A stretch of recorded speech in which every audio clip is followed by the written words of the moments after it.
முதலாக ஈரான் இந்தியாவிற்கு அனுமதி கொடுத்திருக்கிறது. ஆயிலாக இருந்தாலும் சரி, ஃபெர்டிலைசராக இருந்தாலும் சரி, சிஎன்ஜி கேஸாக இருந்தாலும் சரி, அந்த ஹெர்மூஸ் கதவடைப்பு செய்யப்பட்டால் உலகமே நின்று போகும்.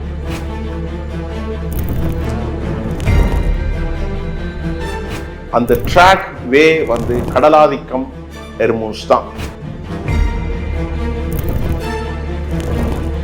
தற்கொலை ட்ரோன்களை வீசினார்கள். விளைவு என்ன? அமெரிக்கா அப்படியே ஆடி போயிடுச்சு. 1.5 மாசம் ஒன்றும் பிரச்சனை இல்லை. இந்தியாவில் கேஸ் இருக்கிறது, இந்தியாவில் எல்லாமே நமக்கு கிடைக்கக்கூடிய ஒரு வாய்ப்பு இருக்கு. அமெரிக்கா உலகத்தில் பெரும் சிக்கலில் மாட்டியிருக்கிறது. உங்கள் ஆரோக்கியத்தின் ஊற்று நண்பன் ஹெல்தி ஸ்வீட் ஃப்ளோர் உடனே ஆர்டர் செய்யுங்கள். 4ஆம் தூண் நேயர்கள் அனைவருக்கும் வணக்கம். இன்று நம் நிகழ்ச்சியின் சிறப்பு விருந்தினர் சர்வதேச பார்வையாளர் சுஃபியான் அவர்கள் இணைந்துள்ளார். வணக்கம் சார். வணக்கம்மா, சொல்லுங்க. இன்றைக்கு பார்த்தீங்கன்னா கிட்டத்தட்ட 40% எண்ணெய் வர்த்தகம் நடக்கக்கூடிய அந்த நீரிணையை மூடுனதால தமிழ்நாடும் இருக்கட்டும், இந்தியாவாக இருக்கட்டும், பல அடிகள் வாங்கிட்டு இருக்கு. சிலிண்டர் தட்டுப்பாடுல இருந்து பெட்ரோல் வரை போயிட்டு இருக்கு சார். இதை எப்படி பார்க்கலாம் சார்? இது தொடருமா, இல்லை இதுக்கு எப்போதான் சார் தீர்வு கிடைக்கும்? ரொம்ப முக்கியமான ஒரு விவகாரம். முதலாக ஈரான் இந்தியாவிற்கு அனுமதி கொடுத்திருக்கிறது அப்படிங்கிற செய்தி ரொம்ப மகிழ்ச்சியான செய்தி இல்லை. நம்ம கியூவில் நிற்க வேண்டிய தேவையில்லை. நீனோ நானோ நம்ம யாருமே கியூவில் நிற்க வேண்டியதில்லை. அது ஒரு முக்கியமான செய்தி. அதை விட இந்தியாவில் நமக்கு ஒரு 77 நாட்கள் கையிருப்பு இருக்கக்கூடிய 250 மில்லியன் பேரல்கள் நம்மிடத்திலே கைவசம் இருக்கிறது. சிஎன்ஜி போன்றவைகள் கொஞ்சம் சிக்கலில் இருக்கு. இப்போ இந்தியா ஹெர்மூஸ் வளைகுடாவிலிருந்து நம்முடைய கப்பல் நேற்று தைவானில் இருந்து வந்த கப்பலை அடித்திருக்கிறார்கள். 10 பேர் பாதுகாப்பாக மீட்கப்பட்டிருக்கிறார்கள். 2 பேர் இறந்திருக்கிறதாக கூட செய்திகள் வருகிறது.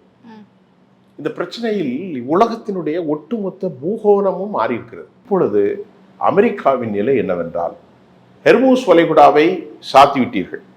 ஹெர்மூஸை தாக்கிவிட்டால், அங்கிருந்து வரக்கூடிய கப்பல்கள் நின்று விட்டால் உலகத்தில் ஆயில் சப்ளை நின்று போயிடும். நீங்கள் கேட்ட கேள்விக்கு முதல் பாயிண்ட் அதான். அந்த ஹெர்மூஸ் எவ்வளோ இருக்கிறதுனா ஒரு 41 கிலோமீட்டர். அதில் ஆழமான பகுதி 8 கிலோமீட்டர் தான். அதில் தான் உலகத்தில் எல்லா கப்பல்களும் பயணிக்க முடியும்.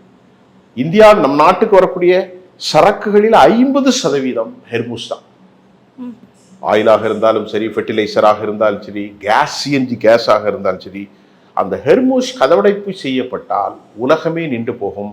உலகத்திற்கு தேவையான 10 கோடி பேரல்கள், நியர் அபவுட் 100 மில்லியன் எவ்ரிடே. அதில் 25 மில்லியன் அந்த ட்ராக் வே கடலாதிக்கம் ஹெர்மூஸ் தான். அந்த ஹெர்மூஸ் யாருடைய கையில் இருக்கிறது என்றால் ஈரானுடைய கையில் தான் இருக்கிறது. ஈரான் மட்டும்தான் அதற்கு உரிமை. ஈரானுடைய கடல் பரப்பு, அதில் யாரும் நுழைய முடியாது. பெர்ஷியன் வளைகுடா, செங்கடல், இப்படி பலவிதமாக இருக்கிறது. அதை இப்பொழுது அமெரிக்கா ஆதிக்கப்படுத்தியதால் எந்த நாடும் உள்ள போகக்கூடாது அப்படின்னு சொல்லியிருக்காங்க. சற்று முன்னர் கிடைத்த தகவலில் இந்தியாவுடைய கப்பல்களுக்கு ஈரான் அனுமதி கொடுத்திருக்கிறது என்ற செய்தியும் நமக்கு வந்திருக்கிறது. இதுலயே பெரிய சந்தேகம் வருது இல்லையா சார்? இப்ப கூட தாய்லாந்து கப்பலை அந்த எல்லைக்குள்ள போனதால அடிச்சு காலி பண்ணாங்க. அதான் சொல்லிட்டேன். இப்போ தாய்லாந்து கப்பல், அதே தான் நான் வேற ஒரு நாட சொன்னேன். தாய்லாந்து கப்பல் தான். தாய்லாந்துல பிரிசியஸ் இந்த கப்பலுடைய பெயர் கூட எங்கிட்டத்தில் இருக்கிறது. அது இந்தியாவிற்கு வந்த கப்பல். இப்பொழுது இந்தியா ஏதோ பேசியிருக்கிறாங்க ராஜ்ய ரீதியா. அதனால நம்ம நாட்டில் பெரிய பதட்டம் தேவையில்லை. பெட்ரோல் பம்பில் போய் நிற்கிற அளவுக்குலாம் இல்லை. ஆனால் அமெரிக்காவையும் இஸ்ரேலையும் நாங்கள் விடமாட்டோம் என்று சொல்லியிருக்கிறார்கள். இந்த போர் இப்போது உச்சகட்டத்தை அடைந்திருக்கிறது. இப்போ இதனையடுத்து கேஸ் சிலிண்டர் தட்டுப்பாடுன்றது இருக்கு இல்லையா? இப்போ பல ஹோட்டல்கள் மூடப்பட்டிருக்கு. வீடுகளுக்குமே இப்போ கேஸ் சிலிண்டர் புக் பண்ண முடியல. பண்ணாலும் 1 மாதம் கழிச்சு தான் வரும்ன்ற நிலை வந்திருக்கு சார். இந்த மாதிரியே தொடர்ந்துட்டே போனால் இன்னும் என்னென்ன விளைவுகளை நம்ம சந்திக்க நேரிடும் சார்? கேஸ் இல்லைன்னு சொன்னால், பெட்ரோல் இல்லைன்னு சொன்னால் உலகம் இயங்காது. அது இந்தியாவும் இயங்காது. உலகத்தில் அதிக பயன்பாடு கொண்டிருக்கிற 3 நாடுகளில் இந்தியா, அமெரிக்கா, சீனா அதிக பயன்பாடு.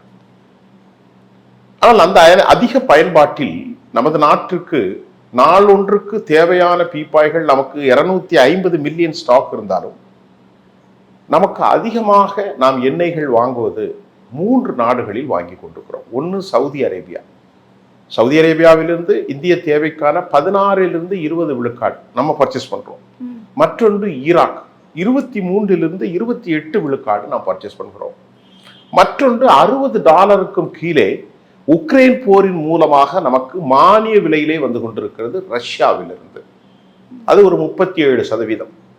அது ஒரு 40, இது ஒரு 30, 70, கிட்டத்தட்ட ஒரு 90% மேல் ரஷ்யா, ஈராக், சவுதி அரேபியாவிலிருந்தே நாம் ஆயிலை பெற்றுக்கொள்கிறோம்.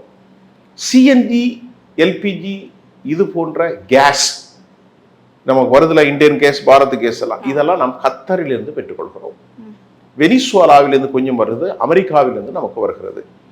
மீதி 12 விழுக்காடு அசாமுடைய எண்ணெய் படகுலிருந்து நமக்கு வருது. ஆகவே நாங்கள் இம்போர்ட் செய்கிற 88% ஆயில் உலகின் பல பகுதிகளிலிருந்து வருகிறது.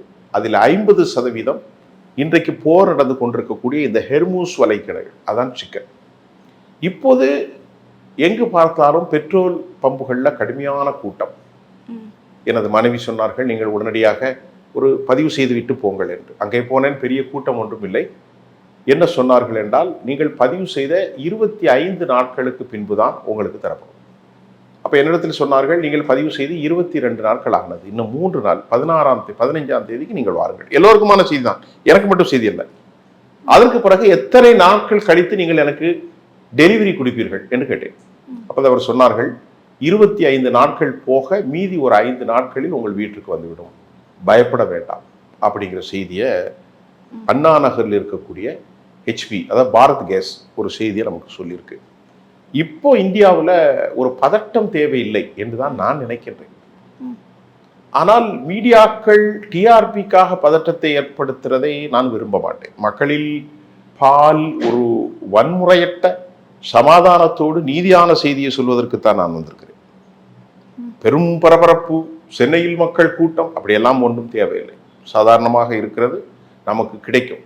ஆனால் நீங்கள் அந்த போர்க்களத்தை குறித்து வேறு ஏதாவது கேள்வி எழுப்பினால் அது சமாதானத்திற்கு வருமா அல்லது எது போன்ற பிரச்சனைகள் வரும் என்று தான் என்னால் பதில் சொல்ல முடியுமே தவிர, ஒரு 1.5 மாதம் ஒன்றும் பிரச்சனை இல்லை. இந்தியாவில் கேஸ் இருக்கிறது, இந்தியாவில் எல்லாமே நமக்கு கிடைக்கக்கூடிய ஒரு வாய்ப்பு இருக்கிறது என்பதுதான் எனக்கான பதில்.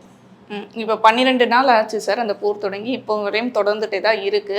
இது எப்போ முடிவடையும் சார்? முடிவடைய வாய்ப்பு இருக்கா, இல்லை அது தொடர்ந்துட்டே தான் போகுமா சார்? இது அருமையான ஒரு கேள்வி. இப்போ எல்லா பிரச்சனைக்கும் காரணம் என்ன?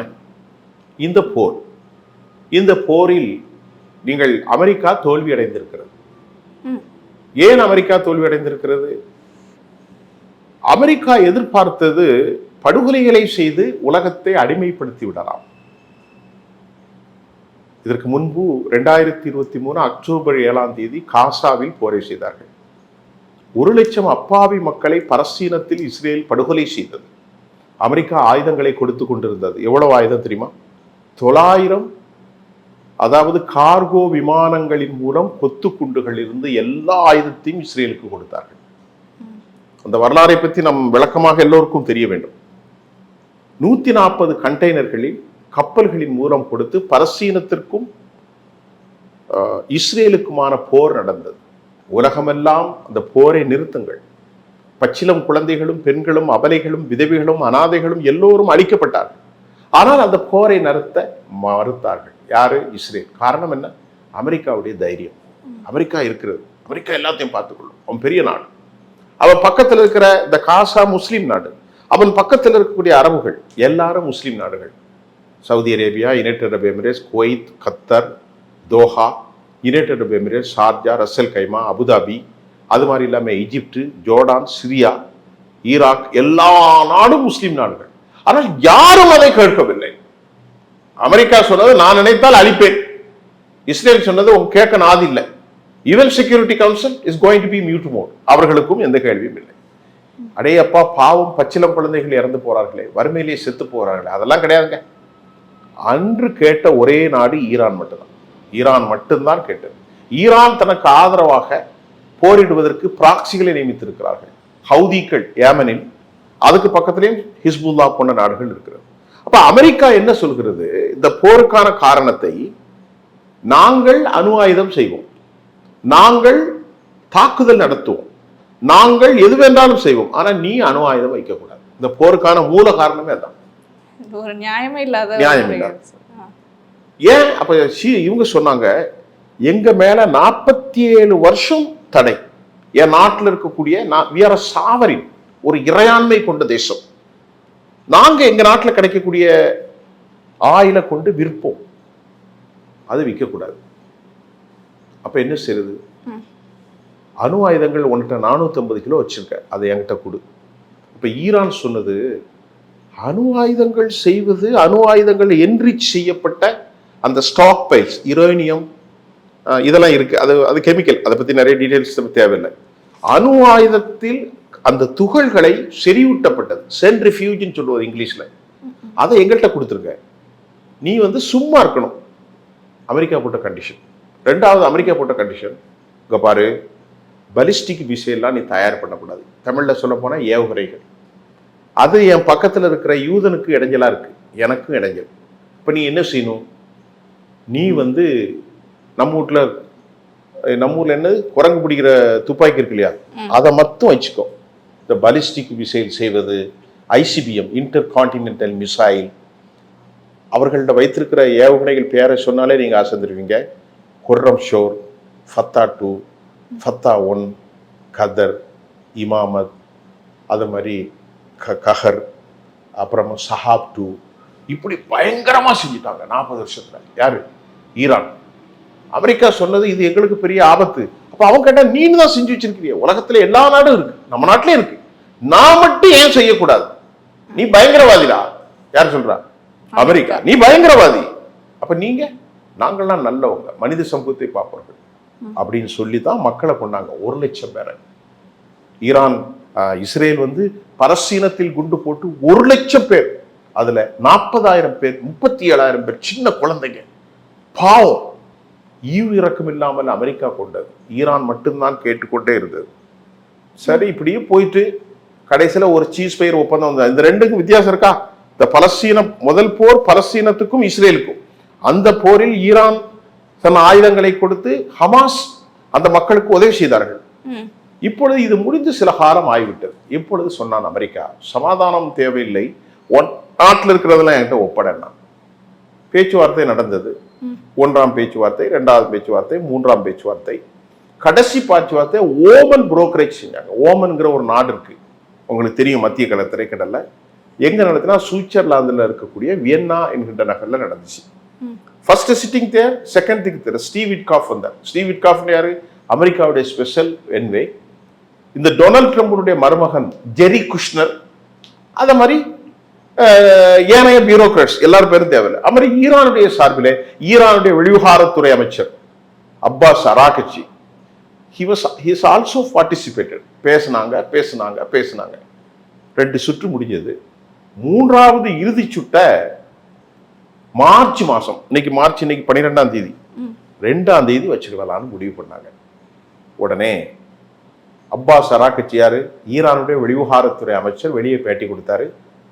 அமெரிக்காவோடு நாங்கள் போரிட தயாராக இல்லை, ஒரு நல்ல முடிவு வரும், வேற expecting, we is looking forward and very nice, we are going to be prosperity, நல்ல ஒரு செழிப்பான முடிவு எடுக்க போறோம், fine signal is there, wait and see அப்படின்னு சொன்னாங்க. சொல்லிட்டு ஒரு 4 டேஸாம இருந்துச்சு. கடந்த சனிக்கிழமை காலை 7:30 மணிக்கு அயத்துல்லா கமேனியும் அவருடைய ஆட்களும் காலை மசூதியில் பிரார்த்தனை முடித்துவிட்டு பேசிக் கொண்டிருக்கிறார்கள். இதை ஒரு CIA இன்டெலிஜென்ஸ் உளவாளிகள் சொல்லிவிட்டார்கள். அமெரிக்கா அவனுக்கு கொடுத்த பணம் பல 100 கோடி, பல 1000 கோடி. இந்த இடத்தில், இந்த பங்கரில் இப்போது மீட்டிங் நடக்க அவரை கொலை செய்யுங்கள் என்று மெசேஜ் கொடுத்த உடனே அமெரிக்காவுடைய CIA, central investigation US agency, to be conveyed the message to Tel Aviv, உடனடியாக பிளைட் புறப்பட்டுச்சு. எத்தனை பிளைட்? 180 விமானங்கள். கரெக்டா அடிச்சு 48 பேரை கொண்டாங்க. இந்த போருக்கு காரணம் அவங்க அசந்துட்டாங்க. ஈரான் தலைவர் கொல்லப்பட்டு விட்டார், முக்கியமான ராணுவ தளபதிகள் கொல்லப்பட்டு விட்டார்கள், அசந்து போயிட்டாங்க. அசந்தது மட்டுமல்ல, பக்கத்துல பாவப்பட்ட 163 பச்சிளம் குழந்தைகளை கொண்டு விட்டாங்க. பாவம், பச்சை பிள்ளைங்க, 5 வயசு குழந்தை, 4 வயசு குழந்தை, 6 வயசு குழந்தை, 10 வயசு குழந்தை, ஸ்கூல்ல இருக்கிற பிள்ளைங்க. அதுக்கு மட்டும் இல்ல, 3வது ஒண்ணு செஞ்சாங்க, கொஞ்ச நெஞ்ச அநியாயமா செஞ்சாங்க. மூணாவது ஸ்டோர் பண்ணி வச்சிருக்கக்கூடிய ஆயில் கேலன் இருக்கு பாருங்க, மிகப்பெரிய ஸ்டோரேஜ், அதுல குண்டை போட்டு 1.5 மில்லியன் பற்றி எரிந்தது பயங்கரமாக. உடனே என்ன ஆச்சு தெரியுமா? கம்ப்ளீட்டா அந்த ஜியோகிராபிக்கல் கண்டிஷன் மாசுபட்டுச்சு, பொல்யூட்டட், ஆசிட் உருவாகி மக்களுக்கு ஃபுல்லா ஆசிட் ஆயிட்டு நாடு முழுவதும். உலகத்தில் இருக்கக்கூடிய சயின்டிஸ்ட் சொன்னாங்க, ஈரானில் இனி பிறக்கக்கூடிய குழந்தைகள் கருவுக்குள்ளே சிதைந்து போயிடும். பெண்களுக்கு கர்ப்பப்பை புற்றுநோய், தோல் புற்றுநோய், இசோபேகஸ், பெரிகார்டியம், அப்புறமா வேற என்னது, லங்கு புற்றுநோய், எல்லாமே வரும் அப்படின்னு அமெரிக்காவும் இஸ்ரேலும் சேர்ந்து அநியாயத்தை செஞ்சார்கள். இப்ப போர் நடந்து 10 நாள், இதுல பழைய கதையில் இப்ப 10 நாளைக்குள்ள உடனே ஈரான் பார்த்தது, இனி நாம இருந்தாலும் சரி செத்தாலும் சரி, இவ்வளவு ஆரம்பிச்சு நம்ம தலைவரையும் கொண்டுட்டான். ஏற்கனவே கடந்த 2025 கொலை செஞ்சுட்டாங்க எல்லாத்தையும். இப்பவும் நம்மளை கொலை செஞ்சு ஒரு கிட்டத்தட்ட போனதுல ஒரு 12 சயின்டிஸ்ட கொண்டாங்க, அதுக்கப்புறம் ஒரு 30 பேரை கொண்டாங்க. இப்ப இன்னைக்கு உச்சபட்ச தலைவர், மத தலைவர், அவர்களுடைய ஷியா மதம் இருக்கிறது, அதை பத்தி நான் அப்புறம் சொல்றேன், அதனுடைய தலைவர் எல்லாரையும் கொண்டுட்டாங்க. இதுக்கப்புறம் நாங்க இருந்தா என்ன செத்தா என்ன அப்படின்னு சொன்னாங்க. வார், கடைசி வரைக்கும் வார். அதனாலதான் இப்ப விடாம அடிச்சுக்கிட்டே இருக்காங்க. அடி அடி அடி அடி அடிச்சு அமெரிக்கா எதிர்பார்க்கல. இப்ப அதோட விளைவுகள் தான் நம்மள சந்திச்சுட்டு இருக்குது. விளைவுகள்னா பக்கத்துல இஸ்ரேல காலி பண்ணி விட்டாங்க. இஸ்ரேல்ல ஏகப்பட்ட பேர் இறந்து போயிட்டாங்க. இன்னைக்கு இப்ப செய்தி வந்துச்சு, இப்ப நான் உங்க 4ஆம் தூணுக்கு வர முன்னாடி கிட்டத்தட்ட 600 பேர் 700 பேர் 450 பேரை காலி பண்ணிட்டாங்க அமெரிக்காரர்கள். வெறி வந்துட்டோம், இதுக்கு மேல நாம இருக்க வேண்டியதில்லை, ஒண்ணு அவங்க இல்ல அவங்க இருக்கணும், இல்ல நம்ம இருக்கணும், எல்லா ஆயுதங்களையும் போட ஆரம்பிச்சிட்டான். இதுக்கு முன்னாடி இந்த போரை நடத்ததை விட அவன்கிட்ட என்ன இருந்துச்சு? விமானம் கிடையாது. யார்கிட்ட?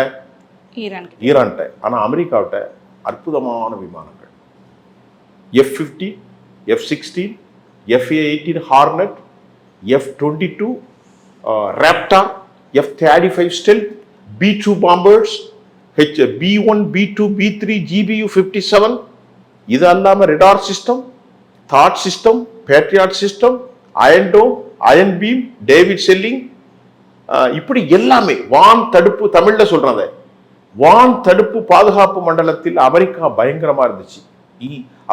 அமெரிக்காவும் இஸ்ரேலும் ஒண்ணுதான், ரெண்டும் ஒரே நாடு தான். இது யூதர்கள், அது கிறிஸ்தவ மக்கள், அந்த ரெண்டும் நமக்கு, இவர்கள் இஸ்லாமிய நாடுகள். இங்க மத பிரச்சனை எல்லாம் ஒண்ணும் கிடையாது, அதிகாரத்தை பங்கிட்டுக் கொள்வதுதான் பிரச்சனை.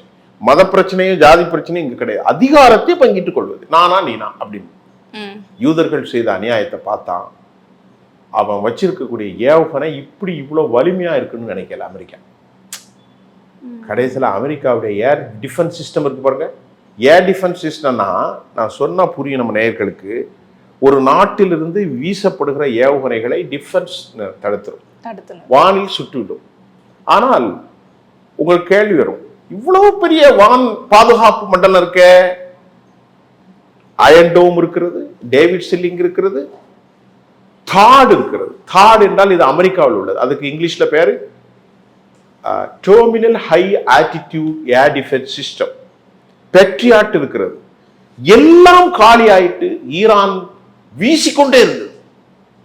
ஈரான் என்னதை வீசிச்சு? Hypersonic missile. உங்களுக்கும் நிறைய தகவல் வந்திருக்கும். ஹைப்பர்சோனிக் மிசைலை வீசினார்கள். ஐசிபிஎம் என்று சொல்லக்கூடிய இன்டர் கான்டினென்டல் பாலிஸ்டிக்ஸ் மிசைலை வீசினார்கள். அதே மாதிரி குரூஸ் மிசைலை வீசினார்கள். ஷாஹின் 126, 129, 136, 191 தற்கொலை ட்ரோன்களை வீசினார்கள். விளைவு என்ன? அமெரிக்கா அப்படியே ஆடி போயிட்டு. அரபுகள் இருக்காங்க பாருங்க, அரபு நாடுகள், அவங்களும் முஸ்லீம் நாடு தான், ஈரானும் முஸ்லீம் நாடு தான். எல்லாரும் அமெரிக்காவுக்கு அடிமை சாசனம் எழுதி கொடுத்தார்கள். சவுதி அரேபியா, கத்தர், யுனைடெட் அரபு எமிரேட்ஸ், குவைத், ஷார்ஜா, அபுதாபி. இப்போ நீங்க துபையில எல்லாரும் பணம் வச்சிருக்காங்க, அவ்வளோ பேரும், இந்தியாவில் உள்ள சினிமா நடிகர்கள்லாம். உடனே ஈரான் பார்த்தான், அப்படியா, என்னை அடித்து நீ சொர்க்கத்தில் தூங்குவாயா, நீ எங்கெல்லாம் பணம் வச்சிருக்கியோ ஒன்று அடிக்கிறேன் அப்படின்னு சவுதி அரேபியாவுக்கு ஏவுகணை, குவைத்துக்கு ஏவுகணை, ஓமனுக்கு ஏவுகணை, பஹ்ரைனுக்கு ஏவுகணை, துபைக்கு ஏவுகணை, அபுதாபிக்கு ஏவுகணை, சிரியாவிற்கு ஏவுகணை, ஈராக்கின் ஏவுகணை, அதே மாதிரி ஜோர்டானுக்கு ஏவுகணை, எகிப்துக்கு ஏவுகணை, துருக்கிக்கு ஏவுகணை, எல்லா நாட்டையும் அடிச்சான். மைக்ரோசாஃப்ட்வேர் கம்பெனி காலி, கூகுள் கம்பெனி காலி, ஐபிஎம்ஸ் காலி, வினிடா காலி, ஆரக்கிள் காலி. All international corporate company have been destroyed. America பார்த்தான், என்னால் எதுவுமே செய்ய முடியாதுன்னு இப்போ தொங்கி கொண்டிருக்கிறான். சமாதானம் சமாதானம் என்று டொனால்ட் ட்ரம்ப் தொங்கி கொண்டிருக்கிறார். அமெரிக்கா உலகத்தில் பெரும் சிக்கலில் மாட்டியிருக்கிறது. இனி நாங்கள் போரை நிறுத்த மாட்டோம். ஈரான் சொல்லி, நாங்கள் அழிந்தாலும் அழிந்து போகிறோம். எங்களை நம்ப வைத்து ஒரு முறை அல்ல, 2 முறை பல முறை எங்களை கேவலப்படுத்தி விட்டாய். எங்கள் மக்களை கொலை செய்தாய், எங்கள் நாட்டுக்குள்ள வந்த தலைவர்களை எல்லாம் கொலை செய்தாய், பச்சிலம் பிள்ளைகளை கொலை செய்தாய். நாங்கள் போரை நிறுத்தப் போவதில்லை. இதுதான் தற்போதைய நிலை. தொடர்ந்து பல நிகழ்வுகளை பற்றி பேசுவோம். நன்றி சார்.